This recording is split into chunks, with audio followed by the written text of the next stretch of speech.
right, everyone. Thank you so much for joining us for today's program, InDesign Business Cards and Letterheads. My name is Caitlin Tips, and I am a Public Services Librarian Senior with Plano Public Library. And today I will be assisted by my chat facilitator, Heather. Please say hi, Heather. Hello, everyone. If you have questions, the chat is enabled as well as the Q&A, and I will pass them along. All right, awesome. Thank you so much, Heather. So before we do get started, we are going to just go over a few ground rules, a few friendly reminders before we get started. You may have noticed that your mics have been muted on purpose. If you have any program-related questions, as Heather mentioned, you can do so in the chat or the Q&A feature, which can be accessed at the bottom of your Zoom screen. Your text will only be seen by panelists, not all attendees. Any inappropriate behavior will result in your removal from this virtual program. We will try to answer the questions as we go along, but there will be time for Q&A after the lesson is over. A recording of this class will be posted to the Plano Public Library YouTube channel in a few days. So today, first, just to cover here, I have to share that I am not a graphic design expert. I am a librarian. In today's class, the purpose is to provide general information for Adobe InDesign. So we hope that today you are learning just more introduction on how to use the Adobe InDesign software and how it is used to create a basic business card and letterhead. And finally, this class will not guarantee that you are an expert in designing a business card or letterhead. However, we do have other resources for further graphic design expertise through the Plano Public Library. We have access to LinkedIn Learning, Udemy, or you can refer to our Plano Public Library YouTube channel. And again, that's all for free with your library card. If you happen to not have a Plano Public Library card, this is generally some resources you can have access to from your local library. All right. So now that we've covered those ground rules, we kind of talked a little bit about some disclaimers. Let's talk about what today's class is going to cover. So we're going to talk all about business cards and letterhead, and we're going to talk a lot about Adobe InDesign. But what exactly is Adobe InDesign? It is the industry standard publishing application for print and digital media. InDesign is predominantly used for formatting and specifically for creating flyers, books, magazines, newspapers, interactive PDFs, and more. Now today we are focusing on business cards and letterhead. Those are two components that actually belong to letterhead systems. So this is something that is also known as stationery sets. And typically, in addition to the letterhead and business cards, it also contains envelopes, any kind of consistent font, or a consistent color and style. So you can see here over to the right, we have an example of a complete stationery set. Or this letterhead system. So you can see there's consistent color in all of these elements. There's also consistent components. You can see a logo here. You can see that the typography, the font used is consistent from element to element. And they even have some things that are not included in this list. There's keychains. There's what appears to be pens or pencils here. And there's that letterhead. There's also what looks like a folder in addition to that envelope and business card. All right. But where do you start? So if you're looking to get started with designing your own business card, your own letterhead, where do you start? The best place is just first and foremost, identify a business logo. So if you're creating a personal business card, if you're creating a business card or letterhead for your business, this is where you should start, is that consistent graphic element. Um, this is all a part of how you build a brand identity. So any kind of consistent formatting that you can create, that is what you're trying to do here with having a consistent business card and letterhead. And finally, think about how you are going to use the business card and letterhead. Um, I mentioned this in other InDesign classes, but anytime that you start a design project, you want to consider the final output. So is this business card, is this letterhead going to be for print? Is it going to be for digital usage? Is this something that you're going to want to have for events where you do marketing or networking? Or is this something that you just want to have on hand in an office for folks to pick up? Is it part of a branding kit if you're in real estate and you hand out a folder with business cards attached and other document information? Think about how this is going to be used, and it will help inform your entire thought process from the very beginning. All right, and now, and next, there is this big question. Ideally, with everyone logged on and here for today's class, you'll understand that are business cards and letterheads still relevant? They absolutely are. Um, Not only are they a great way to convey respect and engagement with any clients or potential clients, but the business cards and letterhead, having that as a print material in addition to a digital format, are not only still relevant, but they're still highly popular and used effectively in today's business and marketing world. So, in general, I've got a few best practices to consider when you are utilizing business card and letterhead here on the screen. So, not only do business cards and letterhead contribute to a consistent brand message, but it acts as an opportunity to help business owners expand their membership. So, expand your clientele and reach into your business. Anytime you hand out a business card, that information is relevant for the person you hand it to, but it also becomes a link in the chain for them to share with anyone else beyond that first contact. Having a consistent branding, having consistent messaging tools on your business card and letterhead also allows you to attract more partners. Anytime you're trying to gain business or attract a partnership, if you're trying to, for instance, um, get into another business entity to promote your service. For instance, if you're trying to sell a product to something, a larger corporation, for instance, having a really nice package of your brand and your information to hand out really helps sell your professionalism. And those are all tools in your arsenal to grow your business, to really convey a professional image. And it also just links right back to the relevance of business cards and letterhead. And you can see here over to the right that we have another example of that letterhead system again. And it's just a different style.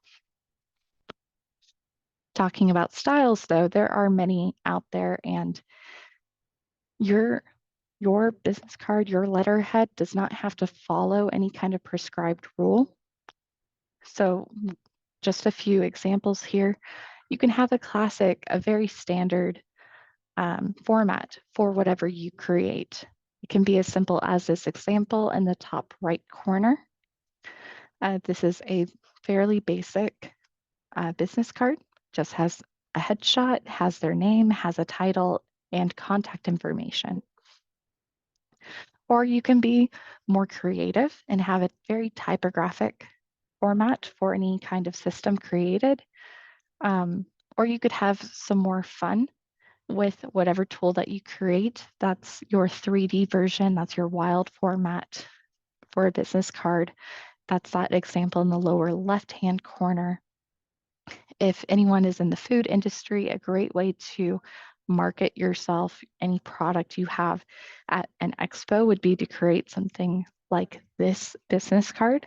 It's a little box, but it has all the contact information as well as an example of the creation that they have in their bakery. It's not a very practical everyday option, but it's very unique and it's very memorable. But you also have options for asymmetrical designs, something that's highly graphic, or it could just be very minimal.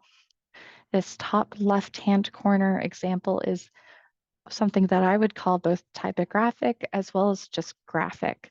You can see it looks like a playing card, but when you look closer, you can see it does have this person's name, it does have their contact information, and it's a unique twist. It makes it more memorable. You can ask someone, oh, why do you have a random playing card? And they can show it's actually a business card. So it becomes a conversation starter as well. Now, this example in the lower right-hand corner, this is what I would call a very minimalist version of a letterhead system. It's two-toned. It's hard to see in this image, but the font is also fairly basic, but everything is consistent. And in its own way, it looks very elegant. So again, these are just factors of consideration when you're looking at designing these two pieces of your branding kit. Now, next, let's go over some components of your business card and letterhead. And it's not required to use everything listed here. There's even some that are not included in this list. It's not exhaustive. But in general, best practices include the individual's name, the name of your business or organization. If you have a business address, to include that information, or any best contact number, best website address, best email address, whatever that contact information is for your business entity, that information I would say is essential to have on your business card and letterhead. These other aspects, a job title, a tagline or description, any graphics or logo. In some cases, you may want to list services or products. I know some folks who do more service-oriented jobs or careers or businesses like hairstylists or even tailors will list a short list of services that they provide, such as if you're a tailor, you might include hemming or custom clothing. Anything like that you may include there. If you're a hairstylist, you could include blow drying or hairstyling or women's cut, services like that. But again, it's not required. None of these things are, but it's to give everyone an idea of things that you want to have on these on your final output. Next, again, we're all about thinking about that final product. When you go to create, if you're doing anything printing, you want to have good communication with the printer service that you choose. And in some cases, they do have some fun premium printing effects. Now, all of these effects that are listed here, not every printer does these. But if it's something of interest, then you do want to make sure you have good communication with that printer service. Now, these effects here, shapes, embossing, debossing, foil stamping, whatever kind of finish you select, they can really affect the final product that you have. Some of these are easier to convey than others. Some of them may not be as relevant. They could be stylistic fads or very trendy. But at the end of the day, what you're trying to do with this is convey the message for your brand, for your business that really matches the overall professional tone that you want. Um, what we're going to probably talk most about today with these printing effects are QR codes. We'll talk a little bit about spot colors, and depending on the rest, we'll see about time.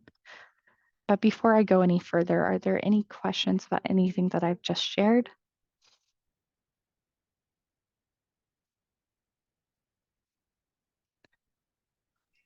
No questions so far. Thank you so much. All right. So these are just a few more examples. These do have some of those premium printing effects that I just mentioned. You can see here in this business card example, it's got that pillowed quilting look pattern to it, and that's an example of debossing and embossing to create that kind of beveled effect. It also does have foil stamping, which gives it that very fancy gold filigree aspect to the design. Below that is another fun, more wild format. It's a seed packet that is also a business card. It's really unique because it is the same size as its standard business card. So it fits easily in containers for business cards or a pocket, but it has that additional thing of, oh, plant a seed. Now, the one above is a kind of like a paper doll. If you've used anything like that, you can see kind of behind it that this is something that was popped out from a um, standard business card size. This is a fun interactive, again, that wild format business card style. It is very memorable. The bunny is very cute. It is something that someone could easily sit at their desk and they would look at it and remember, oh, this is Michael from X company who gave this to me. So fun. Um, and you also have a unique shape for a business card directly to the right of that example. It's that hexagon shape, very unique. The color choices, that's an example of spot color effects and with the overlay, overlapping colors to get that kind of gradient effect. And below it is again kind of a faux wood. In this example, um, they definitely had to work with their printer to get that result exactly as they liked, because not all printers will do an effect like that. And next, this is just a few more letterhead examples. The one on the left-hand side is something I would call asymmetrical and very graphic. And the one on the right has graphics. It's still fairly minimal, um, but having a company name of North Panda, it is also very cute and memorable to have an image of a panda on it. So with those examples kind of shared, I think now we're going to hop into the InDesign software and actually work on creating an example. Before we do, I do want to highlight three key tools, which are this selection tool. You may hear me refer to it as the black arrow because that is the color of the arrow. There's also a white arrow, therefore the color reference makes sense. We will also make use of the type tool, which is just this T. And finally, we will also make use of the rectangle frame tool. And there are keyboard shortcuts. So bear with me for just 1 second while I switch applications. And of course, at any time, if you have questions, please let me know. Alrighty. So hopefully everyone can see the InDesign application okay now. Yes, we can. Thank you so much. When you have this application loaded, it typically starts with this welcome screen. It will show any previous projects in your queue, and there are a few options for opening a new file. You can go up here to File and New and select Document. There's that keyboard shortcut of Control N, or you can also click this blue icon for New File. Any of those options will show this preview new document window. And there are a few preset examples. If you save a format, it'll live under this heading. If you go to the right for print, it'll also provide more preset options. Generally, it's based off of standard paper sizes, but it also has preset designs for web and mobile usage. Today, we're going to focus predominantly on the print function.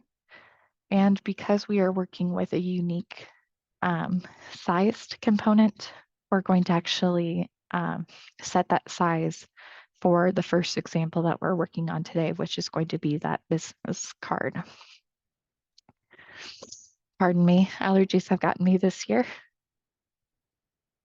Okay, so over here on the right in this menu, we're going to just rename this from Untitled 2 to Business Card. And typically, last name at the end helps distinguish, especially if this is a file that you're going to be sending to a printer. We're just going to write example for today's class. And next, we're going to focus on units. Now, picas, if you're doing a lot of graphic design, then you may be used to working in points or picas. We're not, so we're going to work with our standard unit of measurement, inches. If you prefer metric, that is an option as well. So you can see it translates that for you. Now, most standard business cards are going to be about 3.5 inches by 2 inches.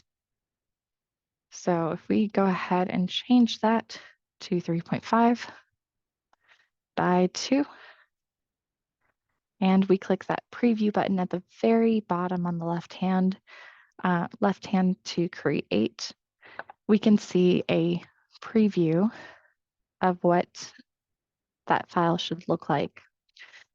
This is our workspace in InDesign, and you can see it's got a ruler up here at the top. And so you can see from 0 across, it's only about 3 inches,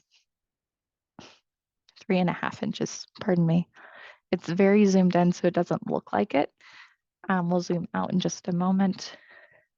But if you had wanted to do something more unique in terms of your shape or size, what you would want to do is just put about a close approximation for size here, and you could make further adjustments using a feature. If you scroll down, there's slug using print instructions here.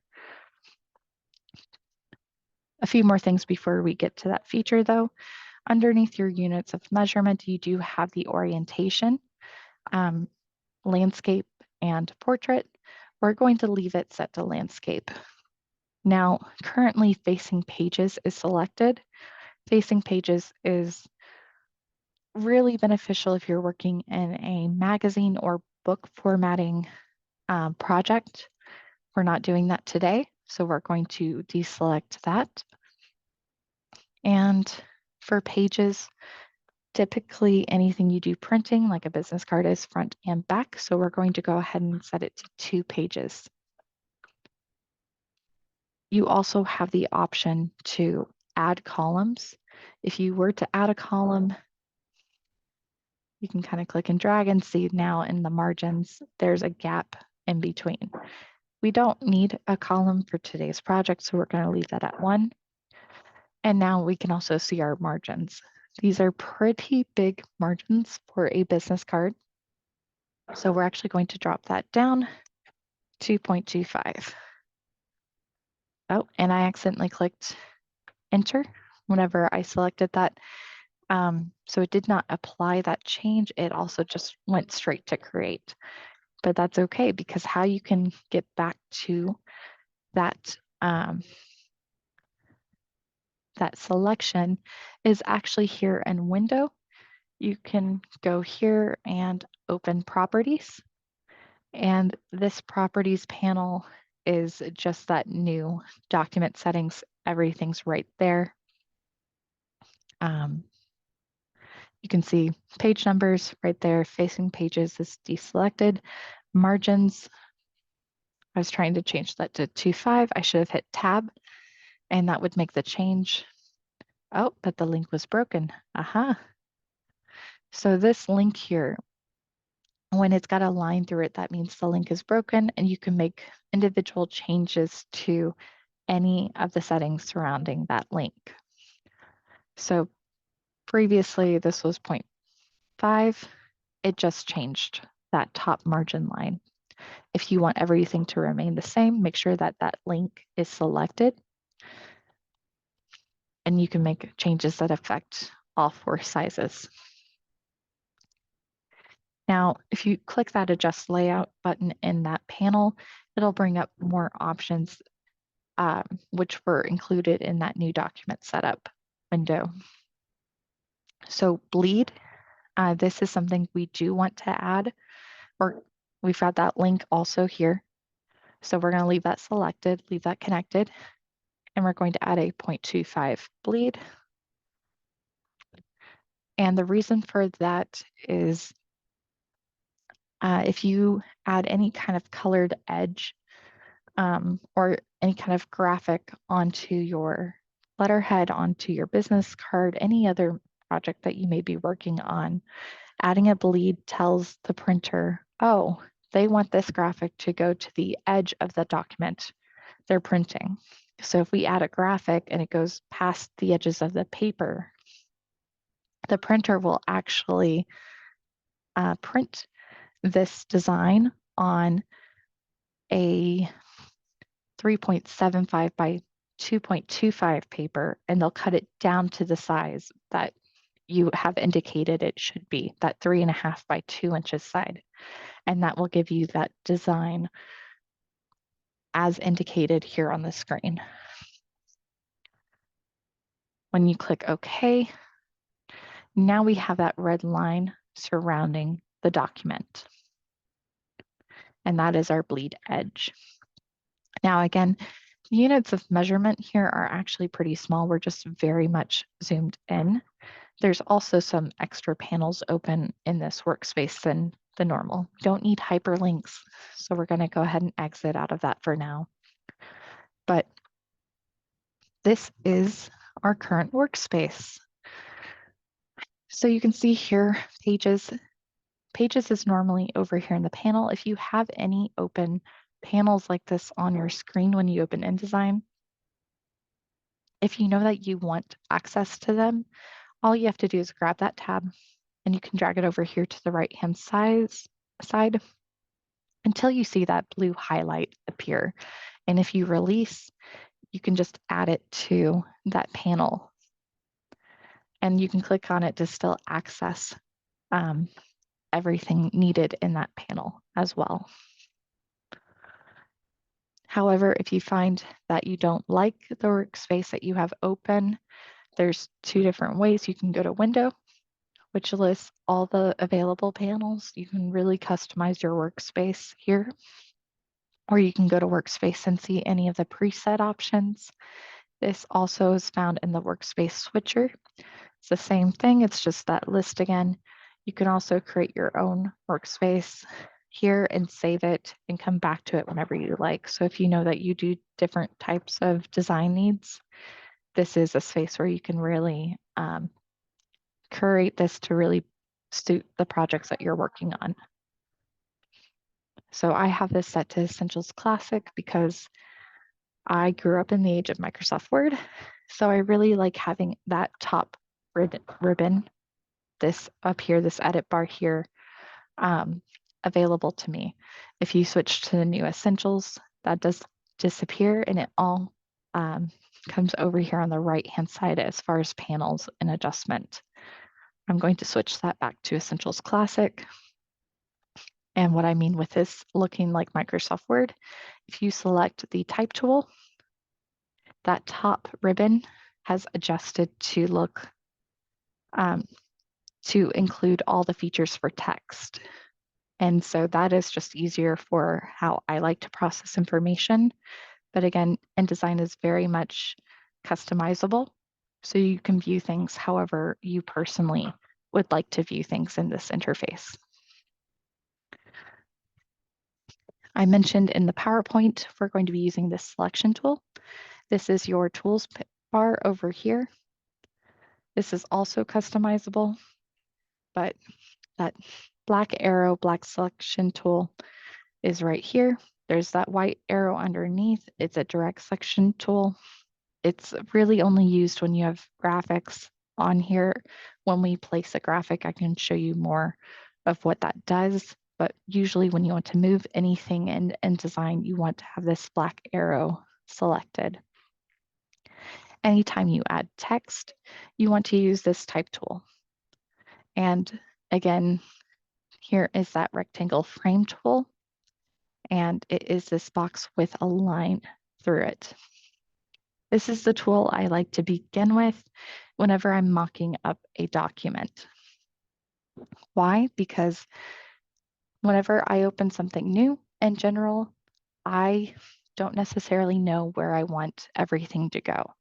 So I can use this tool to start placing things on this file um, without having to worry about the content necessarily.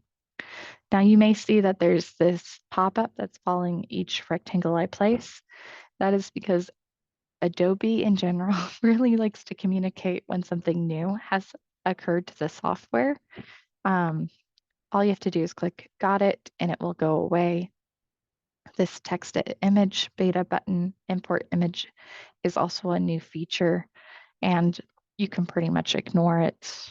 It's not going to do anything if you do or don't use it. Now, if you don't need rectangles, maybe you want to see what a circle would look like. You can also hold down. So what I did is I clicked where that arrow is on that tool, and that's how that menu appeared. So you have options for the rectangle, the ellipse, and a polygon. Now the polygon frame tool is fun because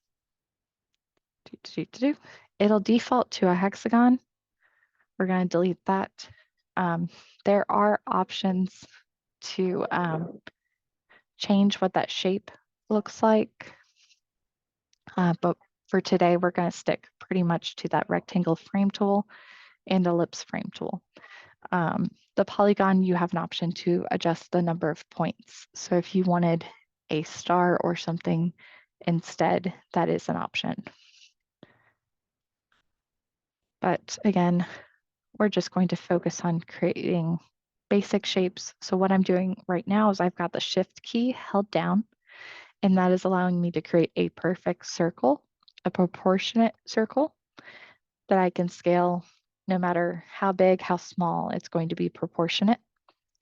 And when you release it, you want to release the click first, and then you can release the shift key. And that's how you keep the proportions in check.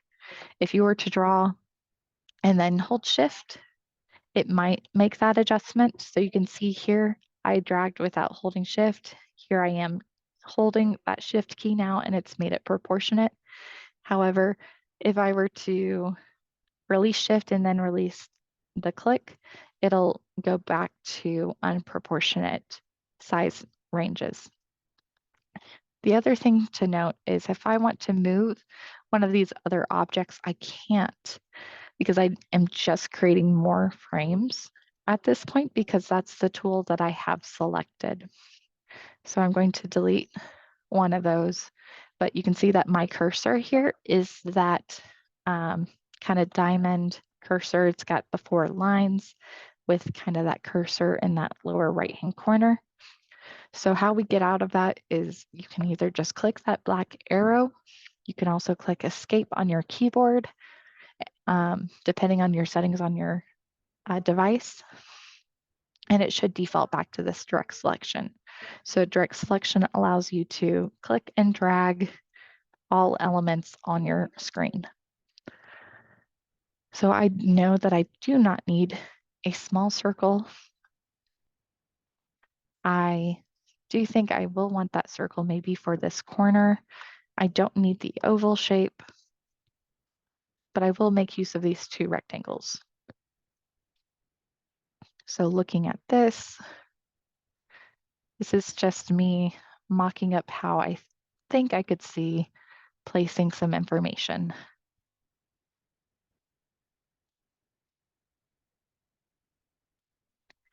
I will say InDesign has some really nice features for placement. So anytime you're clicking and dragging things on your screen, you'll see it pops up with those green guidelines, grid lines. So that really helps show this is the middle of that frame and it's lined up with the edge of that other shape here. In this spot, however, you can also see that pink line that appeared. That's saying that, hey, this is the middle of your page. And if you click and drag over, you can also find the center pretty easily because those two pink lines will appear in the middle of the page as well. So anytime you want something aligned to center, that's what you're looking for if you're doing it through just click and drag. If you find that you want something placed specifically on the page, that's where I would make use of this align panel. So over here on the right-hand side of the screen again, you've got all of these alignment features. It's my personal favorite tool in InDesign because it does make placement very easy. Um, the key thing to note here is this align to function, this drop-down menu. When you have an object selected, you can align to your selection, align to margins, align to page, align to spread. So we're going to align to margins and we're going to go ahead and align to that right hand side. So it moved from where it was at Control Z real quick. You can see it was just kind of hanging out here in the middle. I clicked that right edges. Now it's aligned to margins. So if that's what you wanted for all of your elements on this page, that is what you can use.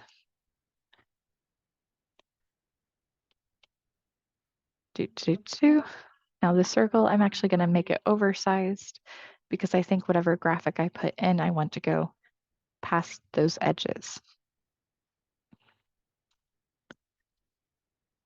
Kind of basic so far. And this is page 1. If we scroll down, we can see page 2 here.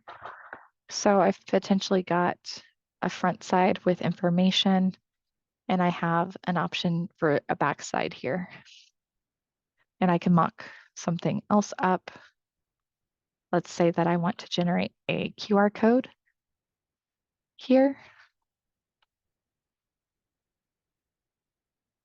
And again, if I want that centered, just kind of click and hold until you see those two pink grid lines.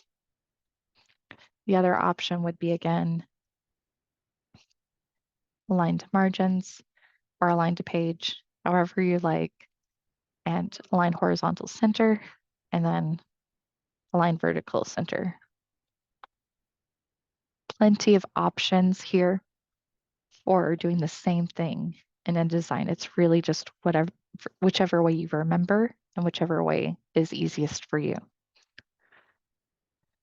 Okay, so we've got kind of a mocked up version of where things should go. This circle here is where I think I might add a graphic, a logo. This top bar here is where I think I could add, a name, a job title, and below here, and adjust that up a little bit more, is where I think some basic contact information could go. I think that looks pretty good. The next thing I'm going to do is actually open my layers panel here. So I like to point this out. It'll show you only the layers on the page that you are currently viewing. It'll show it based on circle, rectangle, rectangle. If you were to adjust that, with any kind of graphic or anything else, the names here would change. If you wanted to view something without that element, but you didn't want to delete it, you can toggle that visibility on and off. If you wanted to lock something in place, you could lock everything. Locking does stop something from being able to move. You can see your cursor here, everything's locked, you can't move it. So it's just trying to be like, nope, no editing. All right. What I want to do right now, though, before we do anything else, is add a new layer. So that layer does have a different color. It's red. So anything we do add here is going to be a different color. You can see that text bar box that I just added, it has a red outline. Now I'm actually going to delete that because that's not where I want it. Um, and I'm actually going to go ahead and lock my layers here real quick. The reason why I'm going to do that is so that I can take my text box tool and I'm going to click and drag and use it as an outline just to put a text box where I see my outlines. And what I can do now is go back to my black arrow tool. I'm going to unlock those and I'm actually going to go ahead and select what I did is clicked and shift clicked to select both of those. Something to be aware of though is that text frame is also selected. If you click and drag those two to the trash can, you can delete and remove it. So that was purely for just organization to make viewing and adding potential graphics to the screen easier. Now I'm going to select that text tool again. And here I'm going to write my name and think, oh, I did Control I because I was trying to use the keyboard shortcut for italicized. It does not work in InDesign. That was a muscle memory tool. But that's how you do check spelling is Control I. So done. We're going to select up here. We're going to actually select a different font. In the font menu, you have access to not only the Adobe fonts, but anything that is downloaded on your system. If you do have a branded font for your organization, for instance, the Plano Public Library does have two fonts as part of our brand identity. We use Century Gothic. This logo might look very familiar to our brochure if you've seen it. And we also use Myriad Pro for our body text. So here, now I'm going to select italic.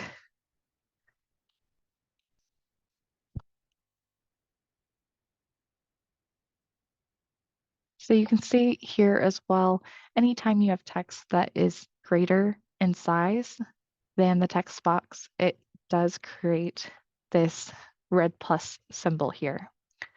Now, if you were going to have multiple text boxes, you can click that and link the box to something else. That's not what we're doing here today. What we're going to do is actually click enter and control all, and we're going to go ahead and resize that to drop that job title underneath. I don't know if I like this hanging out on the left-hand side. So I'm going to go ahead and highlight both lines, and I'm going to change that text orientation up here in this menu to the right. Kind of go along that right edge there. And you can see that font adjustment did not retain for the other text box. A simple way though to make that easy on yourself. If you highlight text and go over here to paragraph style, you can go ahead and click create new style. Oh, it did. It creates that new style. It should pop up with this paragraph style options, and you can actually base it off of anything previously created. You can load styles from other documents, but you can um, add in those character formats. So because I had that text selected, it does pull that information. So you can see here, has the font family, has the style, the size, everything. Makes it really easy to click OK. And now here, if I click paragraph style 1 and I type address, address, phone number, email, you can see it retains that information. So it's a lot easier than having to go up and be like, oh, where's that font? You can star font here. That's what that star symbol is. You can see here the two branding ones I like for Plano Public Library, Century Gothic, Myriad Pro.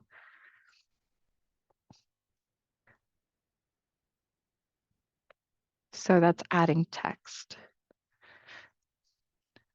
Now, to add your graphic, this is a process called placing in the InDesign software. So this is done through Control D, or you can go to File and Place, which is up here. Control D or File Place. And what we're going to do is actually add in that library logo. Let me get to that correct folder.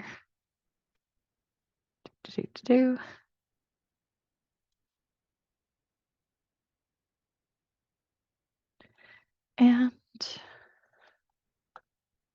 oh, that doesn't look quite like I wanted it to. So that is one nice thing about the frame tool is you can file place whatever format you like into it. You don't have to use a frame to import any kind of graphic, but if you're trying to get a specific shape or size, it's a great way to just make that process a little easier. Now, if you have a result like this, where it's pixelated, it's not fitting the size, what you do is with that item selected, you right click and you can first go here to display performance and select high quality display. So from the little bit we can see it's no longer pixelated. And next we're going to go to fitting in that right click menu. And we're going to first fill frame proportionally. And we can see that icon now a lot better. If you wanted, oh, whoops, undo. I'm actually not sure what happened there. I think I right clicked and it pulled up something else. That was weird. Um, Fun things happen. That's why Control Z is your best friend. Um, but under that fitting menu again, we want to see what happens when we do fit content proportionally. I did resize it down a little bit. I turns out I think I was missing part of that star image. If you want to just mess around with it a little bit more, you can try different options here. But in general, fill frame proportionally and fit content proportionally are going to be your best options. Now, I mentioned when we first were going through this workspace that there's also this white arrow, that direct selection tool. Now, when you select an object with that white arrow, when you hover over a graphic, this white hand does appear. It allows you to move an object, but not the frame. So if you had a photo that you wanted to use, but you wanted to position it only slightly and not necessarily delete the content, but just use a portion of it, this is a really nice feature to get you that selection that you want for your design. I'm going to Control Z, go back to the black arrow. So you can see here right now that is off. If you want to preview what your business card would look like, if you go down to the very bottom of that toolbar and hold, you can switch from normal view to preview. So you can see that that's kind of cut off. It's not the best look. However, if I were to say resize that to larger, right click, fitting, fit content proportionally. Okay, it's got potential. It makes it a more graphic experience. Um, you could adjust more minutely with your keyboard. There's still parts that are cut off that I don't hate it. Um, but those colors with the name and title here overlapping, not my favorite. A fun effect that I mentioned, if you go here to FX effects, you can kind of get into um, some of the gradient fills, some adjustments with your colors. What I'm concerned with is opacity. So it's currently set to 100%. If you click and drag that, you can see it becomes a bit lighter, not as strong. So if you wanted to use that as an effect, that is an option.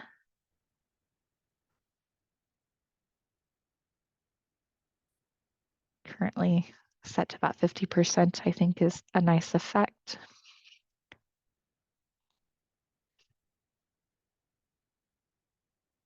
And I think I want to move all of that down.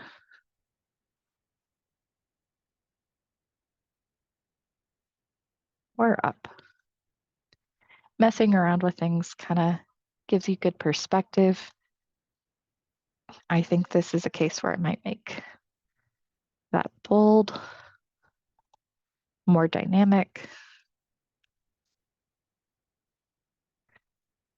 bold italic, easier to read.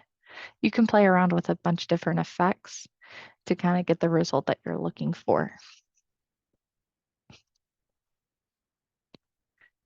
Now, if we scroll down, we're still in that preview mode. So I'm going to switch this back to normal.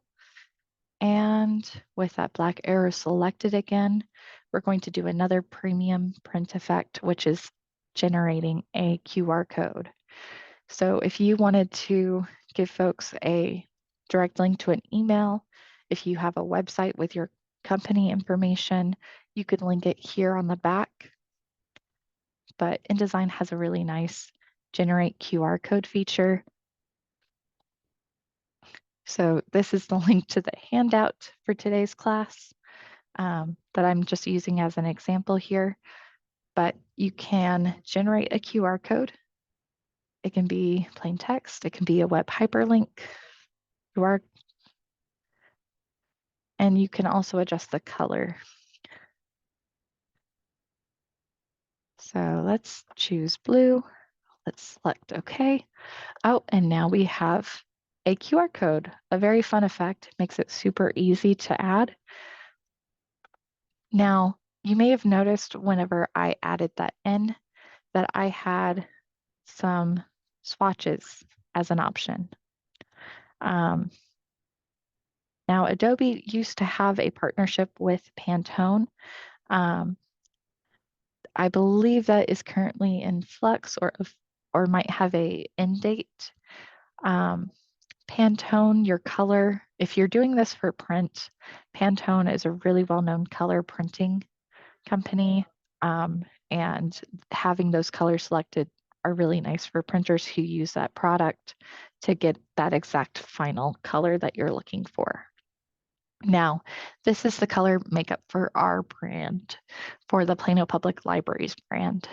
If you have that information already created or saved in another InDesign file, just something I want to show you real quick is if you go to this hamburger menu here, you can actually load swatches by selecting that load button, and any previously created InDesign file, you can select open and it just loads that swatch information that you've previously selected. That's the same for if you were just open an InDesign file and go to swatches. And if you were to manually do a new color swatch, so here it starts with color type process or spot.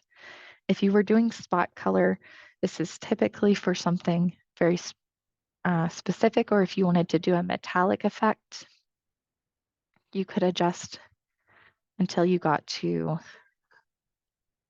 that color you wanted.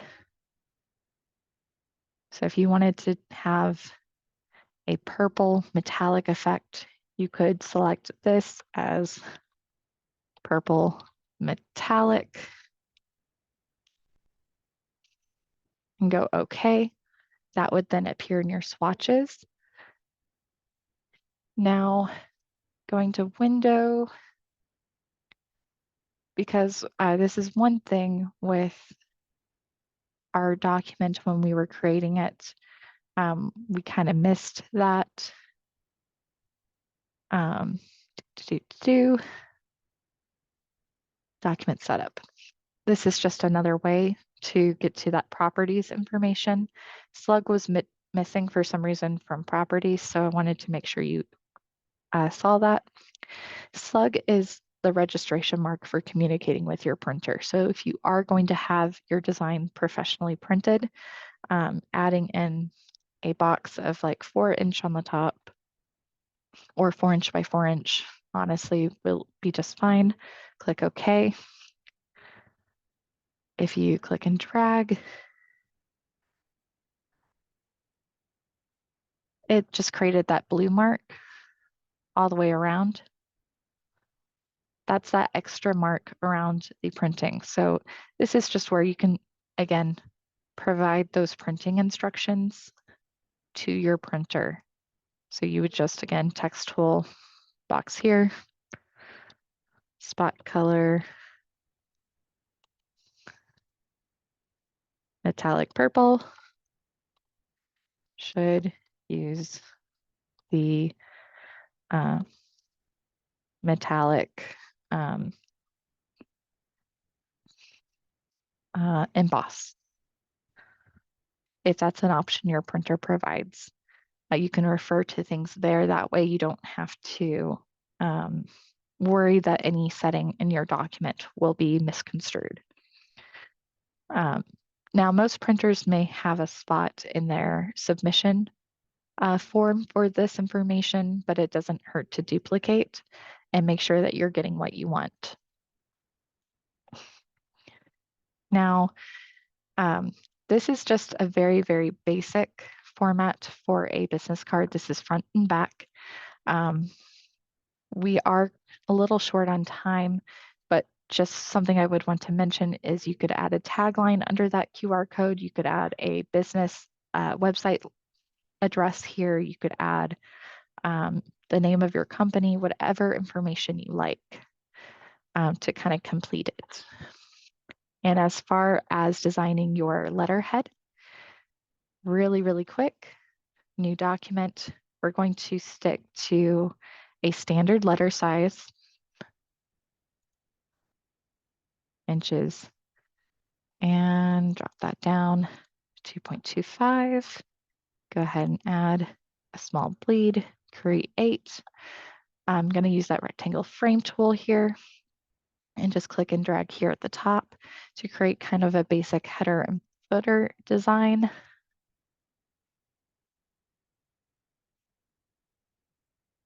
Control D. We're going to place that background star mark, go to fitting, fill frame proportionally, right click, display performance, high quality display. And down here, Control D, we're just going to go ahead and add that. We're going to fit content proportionally.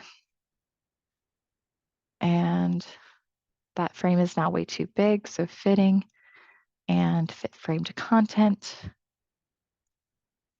And it's not exactly the size I want, so we're going to cut it down a little bit.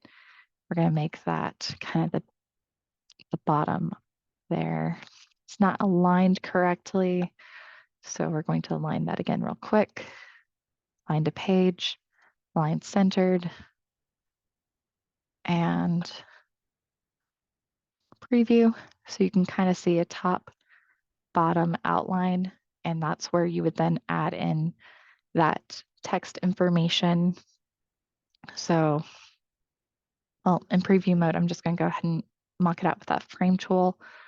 Um, Now, your frame tool in preview mode will not show. So normal view is how you view that. But for instance, this could be like a short letter. So you have contact information here for salutation. You can have contact information. This would be your body text. I kind of sincerely. And if you have any signature, you could also have that filled in there. If you wanted to add the date could go right there. If you wanted any other graphic information, you could do that as well. So I know we are at time. Um, are there any questions about designing your business card or letterhead? Is there anything I can answer about InDesign? Anything you're curious about?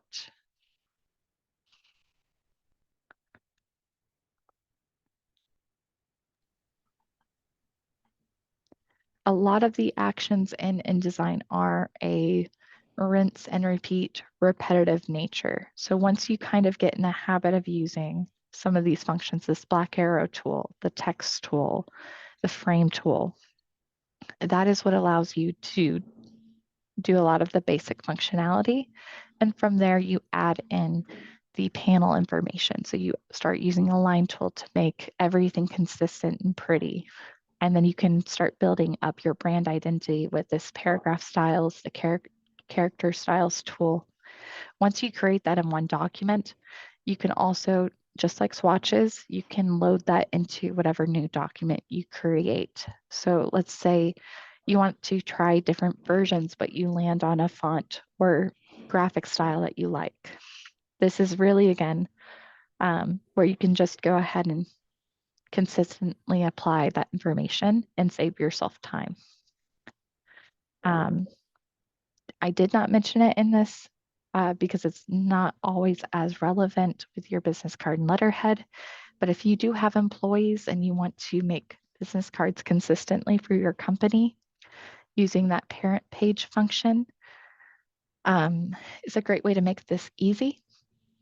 Parent pages are a way to take this mockup you have on an individual page and have it saved in a sort of template at the top.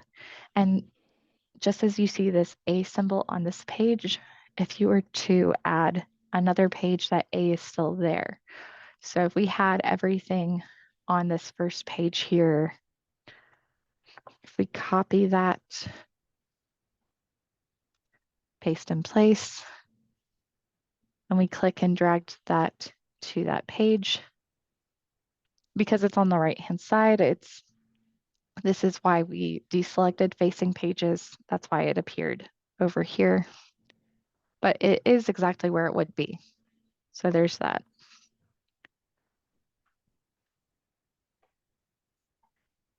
Well, if there's no questions, I'm going to real quickly just go ahead and show you some upcoming programs that we have here at the library. No questions yet. Okay, so give me just a moment to switch my screen. All right. So if you go to planolibrary.org and our calendar, this is where you can see some new upcoming programs for the summer. So if you like classes like today's class for InDesign, you can do a category for business and career or technology and really narrow down what you're looking for on this calendar. Select technology as well. So you can see here, today's business card and letterhead. We've got a Premiere Pro class this Saturday. I believe this one is in person. It is. It's here at Harrington Library. You can go back to all events. If the calendar function is not your favorite, you can also view it in a list format. You may have to add that filter again. We have Cricut Machine Overview next Friday, virtual. So if you were curious about what a smart die cut machine is, feel free to join us again online. We also have a follow-up class the following week, in 2 weeks, for the software that goes with that machine. We have some intro to 3D printing programs, again, about the machine, how to use software to design components for that machine. We have another Adobe class on June 11th, Illustrator Basics, another Cricut class for card creation. This is in person at Harrington Library on June 15th. Caitlin, we do have a couple of questions that have popped Sure. up. Yeah. Um, Somebody is asking about continued courses for InDesign, Mhm. which can be found on LinkedIn Learning and Udemy. Yeah. So as with your Plano Public Library card or possibly with a local library card that you have, you can access those resources, LinkedIn Learning and Udemy, on our website. If you hover over library, go under Learn to Research and Learn, you can see all of the databases you have access to with your library card. If you actually go to business and scroll all the way down, you will see Udemy is at the very bottom, and you would click Access Now for Udemy. I'm on the library network, so this may not require me to log in, or it does require login with an account. Oops, wrong tab. If you go to LinkedIn Learning and Access Now, get started, it'll prompt you,